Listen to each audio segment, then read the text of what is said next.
খুঁটি পুজোর মধ্য দিয়ে শুরু হলো সূর্যনগর ফ্রেন্ডস ইউনিয়ন ক্লাবের দুর্গাপুজোর প্রস্তুতি। তাদের এবারের এই পুজো ৭০তম বর্ষে পদার্পণ করতে চলেছে এবং তাদের এবারের থিম গ্রাম বাংলার চালচিত্র, যেটি মূলত গ্রাম বাংলাকে ফুটিয়ে তুলবে।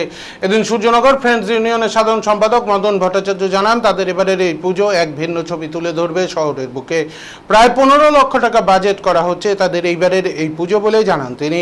এছাড়াও মণ্ডপ সজ্জা, প্রতিমা সজ্জা ও আলোকসজ্জাতেও থাকছে বিশেষ চমক। এক কথায় বলতে গেলে প্রত্যেকবারের মতো নজর কাড়তে চলেছে এবারও সূর্যনগর ফ্রেন্ডস ইউনিয়নের পুজো, দাবি পুজো কমিটির।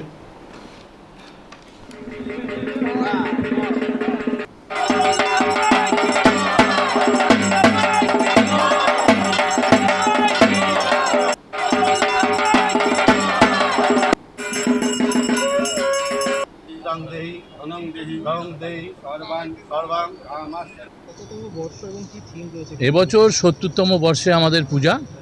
৭০তম বর্ষে এবছর আমরা গ্রাম বাংলাকে ফুটিয়ে আনার চেষ্টা করছি আমাদের চিত্রের মাধ্যমে, এবং গ্রাম বাংলার ক্ষেত্রে কৃষিকাজের ক্ষেত্রে যে ঝুড়ি থেকে শুরু করে বেলচা থেকে শুরু করে কৃষিকাজে যা যা ব্যবহার হয় সব কিছু আমরা ব্যবহার করে এবছর পূজায় আমরা পুজোর মণ্ডপে আমরা ফুটিয়ে তুলব। থিম অনুযায়ী আমাদের পুজো মায়ের মণ্ডপ হবে এবং আমাদের আশা প্রতি বছর যেমন উত্তরবঙ্গের বিভিন্ন পুজোর কমিটির মধ্যে আমাদের সর্বশ্রেষ্ঠ থাকে, এবছরও আমাদের পুজো সবার সেরা হবে এবং সমস্ত উত্তরবঙ্গের মানুষকে আমাদের পূজায় এখানে আসার জন্য আহ্বান জানাচ্ছি।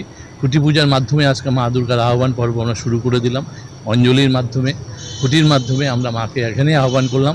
এই আজকের থেকে আমাদের শুরু হয়ে গেল, আগামীকাল থেকে আমাদের মণ্ডপের কাজ শুরু হবে এবং সকলকে আমরা আমাদের ক্লাবের কার্যকরী কমিটির সকল সদস্য, সভাপতি থেকে শুরু করে কার্যকরী সভাপতি, সম্পাদক বিভিন্ন আছে, সকলে উপস্থিত সদস্য আছে, সকলকে আপনাদের চ্যানেলের মাধ্যমে সূর্যনগর ফ্রেন্ডস ইউনিয়নের পক্ষ থেকে আজকে খুঁটি পূজার শুভেচ্ছা জানিয়ে পাশাপাশি আমাদের অনুষ্ঠানে আসার জন্য সবাইকে আহ্বান জানাচ্ছি। সূর্য